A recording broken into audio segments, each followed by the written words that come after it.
मेहनती चींटी और आलसी टिड्डा। एक जंगल में एक छोटी सी चींटी और एक टिड्डा रहते थे।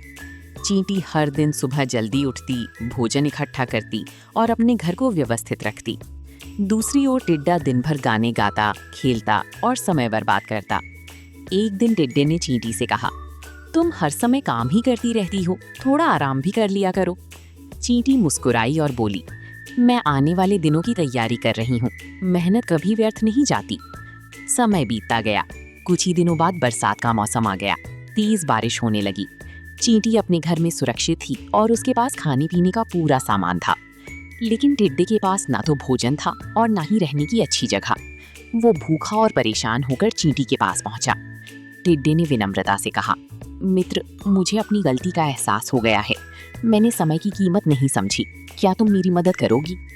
चींटी ने उसे भोजन दिया और कहा, गलतियों से सीख लेना ही सबसे बड़ी समझदारी है। उस दिन के बाद टिड्डा भी मेहनती बन गया। वो रोज समय पर काम करता और भविष्य की तैयारी करता। शिक्षा: समय का सदुपयोग और मेहनत हमें सफलता दिलाते हैं। जो आज मेहनत करता है वही कल सुख और सम्मान पाता है। Star book.